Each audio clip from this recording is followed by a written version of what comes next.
Donc en fait, on en vient à dire c'est le hasard. En fait, voilà, si on en est là, c'est le hasard. Voilà, point. C'est ce qu'ils disent en fait. Mais je ne sais pas si tu te rends compte de l'absurdité en fait de la chose, de dire ça, quoi. Et parce que ce que te disent les scientifiques aussi, c'est qu'ils te disent on avait une chance sur des milliards et des milliards et des milliards et des trilliards de chances qu'on en arrive à la vie telle qu'elle est là, sur la Terre. Et en plus, ils te disent, et il aurait fallu que les règles, que les lois de l'univers soient modifiées un tout petit peu pour que rien n'existe tel qu'on le connaît. Mais mon gars, mais est-ce que tu te rends compte? Est-ce que tu te rends compte de ce que ça veut dire? Ça veut dire que c'est tellement infime, cette chance-là, mais que ça ne peut que provenir de Dieu. Ça, c'est la preuve ultime que tout ce qui existe, tout ce qu'il y a autour de nous, je ne sais pas si tu te rends compte. Tout ça, mon gars, ça ne peut venir que de Dieu. C'est pas le hasard. Je ne sais pas si tu te rends compte. Tu arrives à voir, tu arrives à entendre, tu arrives à sentir. Quand tu manges quelque chose, ça a goût à quelque chose. Tout ce qui m'entoure là, c'est vert par exemple. Chaque plante qui m'entoure, elle a un code génétique et qui est enfermé à la base dans la graine. Et la graine, elle pousse, elle va donner telle ou telle plante, telle ou telle fleur, avec telle ou telle couleur, avec telle ou telle manière de se développer, telle ou telle manière de se répandre, de se reproduire. Mais rien que ça, mon gars, rien que de voir ce qui t'entoure, les plantes, rien que ça déjà. Mais après, quand tu vas encore plus loin et que tu te dis, mais regarde la complexité de mon corps, regarde, j'ai une main, si je veux, je fais ça, je la bouge, je lève ce doigt. Si je veux, je regarde à gauche, si je veux, je fais ça, je soulève ma perche là. Je vis, j'ai une vie. Je suis vivant, je suis libre de bouger. J'entends, je m'entends parler là. Je parle, je suis en train d'exprimer mes idées. Je marche, mes pieds touchent le sol et me font avancer, sans que j'y pense. Je sens le soleil qui me tape là, je sens que ça chauffe. Là, je viens de faire ça, je sens que mon doigt est plus frais et que mon cou est plus chaud. Mais mon gars, je ne sais pas si tu te rends compte en fait. Regarde ne serait-ce que la complexité de ton œil. Mais regarde ce que c'est qu'un œil. Tu as un téléphone, tu as Internet, tu as toute la science regroupée dans ce téléphone. Mais mon gars, mais va voir ce que c'est qu'un œil. Et tu peux pas me dire que ça c'est le fruit du hasard. Mais t'imagines la complexité du truc. Déjà la lumière, ça vient d'une étoile qui a tant de distance, qui a la bonne distance pour nous. La lumière, elle va rentrer dans ton œil. Ton œil, il est fait de sorte que ça tape à un endroit, que ça va se répercuter autre part, que c'est lu, que ça va dans un nerf, que ce nerf, il va dans ton cerveau, que ton cerveau arrive à décoder la lumière, la couleur, la texture. Mais mon gars, mais c'est incroyable. Et ton œil, il y a de l'eau constamment pour le tenir humide. Là, je cligne des yeux, je ne me rends pas compte, je cligne des yeux à chaque fois pour réhumidifier mon œil. Mais la complexité de la vie, mon gars, c'est incroyable. Et de dire ça, c'est le fruit du hasard, mais c'est être complètement cinglé, mon gars. C'est être complètement cinglé. Et de dire, moi, je crois en la science, mais il faut être complètement con, mon gars, pour dire ça. Et moi, j'y croyais à ça, en plus. J'étais complètement con, moi. Ouais. Parce qu'à l'école, on te le dit, ça. En gros, on te le dit pas vraiment, sincèrement. Mais en gros, on te dit, ton Dieu, là, allez, fous-moi ça à la poubelle. Mais ces abrutis, là, ils se rendent pas compte, en fait, dans quoi ils sont. Et moi, je vais te dire, les gens qui te disent, ouais, mais alors dans ces cas-là, mais qu'est-ce que ça veut dire? Alors pourquoi l'univers, il est si grand? À quoi ça sert? Mais moi, je vais te dire à quoi ça sert. Dieu, il savait très bien qu'on en arriverait à à ce niveau de technologie qu'on a actuellement. Il savait très bien qu'on irait voir en dehors de la Terre. S'il avait mis un dôme au niveau du ciel ou au niveau à la fin du système solaire, ça n'aurait pas de sens. Parce qu'on aurait été tapé dans ce dôme et là on se serait dit ah mais c'est bon, mais alors ça veut dire que c'est Dieu quoi. Ça y est, ça s'est plié, c'est Dieu. Et donc là, on ne serait plus dans la foi. Là, on serait dans la preuve de l'existence de Dieu. Mais Dieu, il ne veut pas donner sa preuve. Tout porte à croire qu'il est là, mais il est tellement encore plus surpuissant que ça. C'est-à-dire, il est tellement puissant que non seulement il a tout créé, il a tout fait, que tout ce que je viens de te dire là, c'est lui. Tout ce qui nous entoure, etc., c'est lui. Toutes les planètes et compagnie, c'est lui. Mais il est tellement encore plus puissant que ça qu'il arrive à se cacher là-dedans, dans sa création.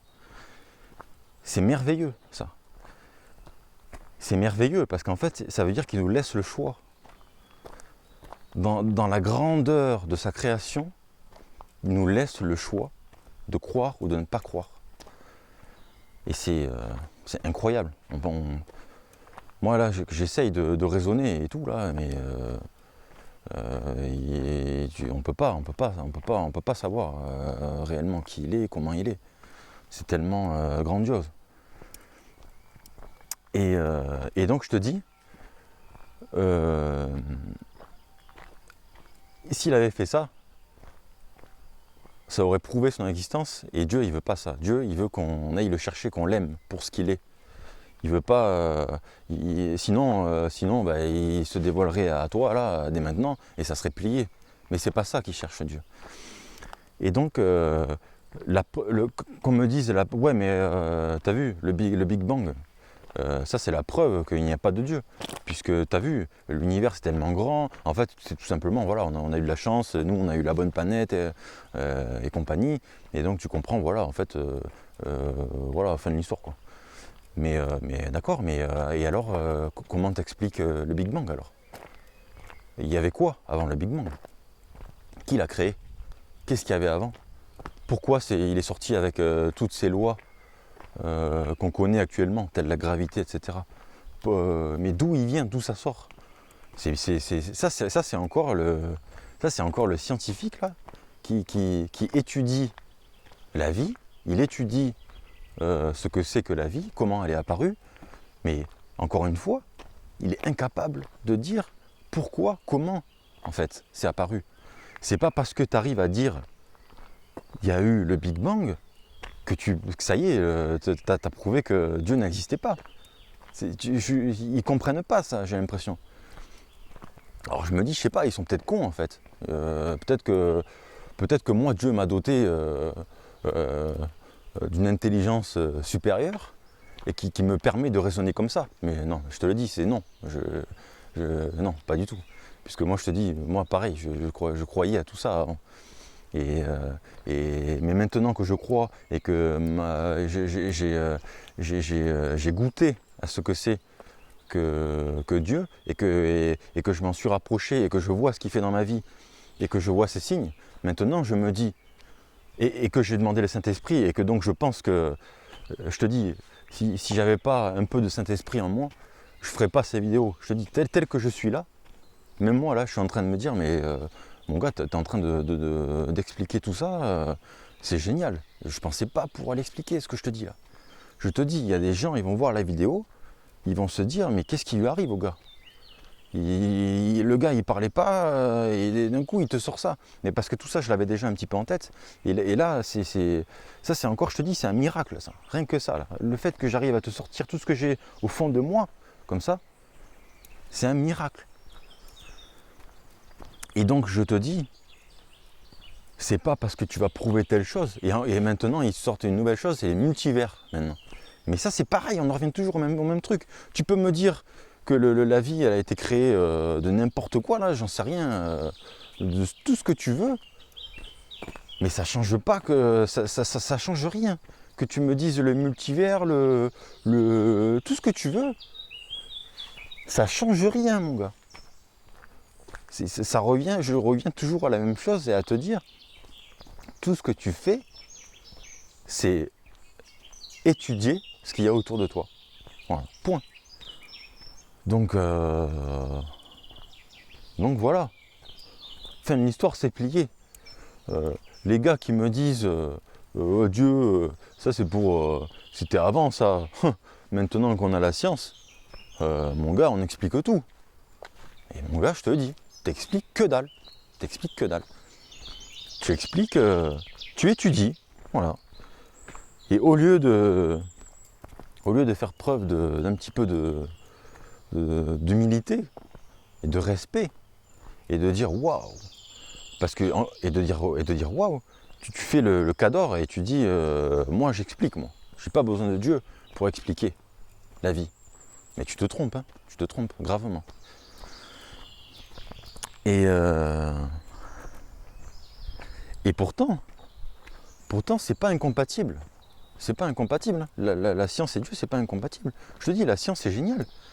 La science, ça permet de voir à quel point la vie est complexe, à quel point c'est magnifique. C'est merveilleux, ça, de savoir. À l'époque, ils ne savaient pas tout ça, tout ce qu'on sait maintenant. Ils n'avaient pas l'opportunité de savoir que c'est des atomes, là, ce qu'il y a autour de nous. Mais ça, c'est merveilleux. Mais on doit le raccorder à Dieu, ça.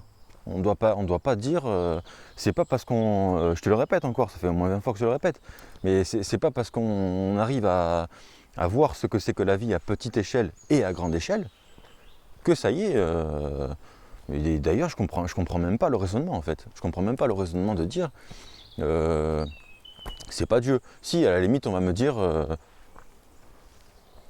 limite, ce qu'on peut me dire, c'est ouais, mais alors dans ces cas-là, la Bible, elle dit pas vrai alors, parce que ça commence avec la Genèse, et la Genèse, c'est pas du tout ce qu'on constate. Alors déjà, la Bible, elle n'a pas vocation à t'expliquer comment Dieu a fait déjà.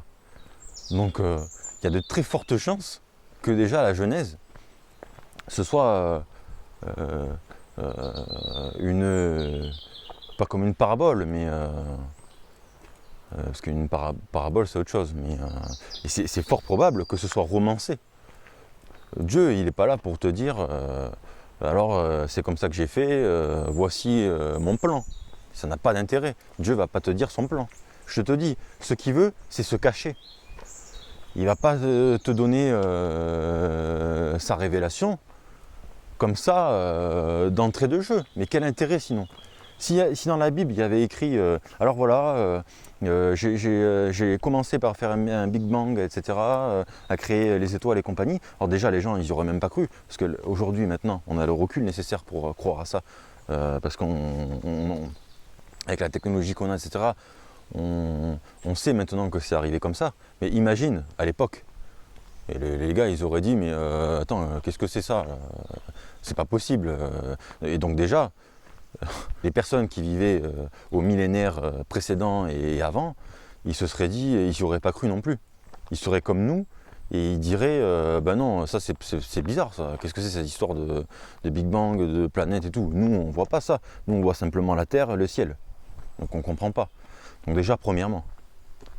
Et deuxièmement, j'en reviens encore à ce que je disais, quel intérêt alors pour Dieu. Donc il y a de fortes chances que ce soit romancé, mais il y a une certaine manière d'appréhender la Genèse, et je sais plus là, là je saurais pas te le sortir comme ça exactement, mais je sais qu'il y a un système, parce que si tu regardes la Genèse, il est écrit, ceci a été créé en premier, deuxième jour, troisième jour, quatrième jour. Bon déjà les jours, ça peut être interprété comme étant des moments. Il ne faut pas forcément voir ça comme étant un jour tel qu'on connaît nous. On constate que c'est pas dans l'ordre. Mais si on fait deux catégories et qu'on relie tel jour à tel jour, alors je ne sais plus vraiment comment ça fonctionne, mais je crois que c'est en fonction de ce qui est dans le ciel, ce qui est dans le ciel, ce qui est dans la mer, ce qui est dans la mer, ce qui est sur la terre, ce qui est sur la terre. Je crois que c'est ça. Mais là je ne l'ai plus en tête, mais bon, comme ça me vient, j'en parle quand même. Et en fait, si on fait comme ça, c'est dans l'ordre. On se rend compte que c'est dans l'ordre. Si on le prend tel quel, c'est pas dans l'ordre, Mais si on le met dans l'ordre là que je viens de te dire, je sais plus si c'est ça par contre, hein, et bien là on se rend compte que ça match. Et puis voilà, de dire, et moi j'ai été de ces gens-là. Moi j'ai été de ces gens-là quand j'avais essayé de m'approcher un peu de la Bible et de la lire. Ben je m'étais dit, bah ouais mais ça correspond pas quoi. C'est dommage, ça correspond pas. Moi on m'a appris à l'école des choses. Et là, moi, j'ai envie de croire en Dieu et tout, mais j'ouvre la Bible et direct, c'est pas bon. Donc je me dis, bah c'est faux. Mais en fait, non. En fait, c'est pas comme ça qu'il faut voir les choses, quoi. Et c'est maintenant que je le vois et que je m'en rends compte. Déjà, pour bien comprendre la Bible, il faut la lire en entier, déjà.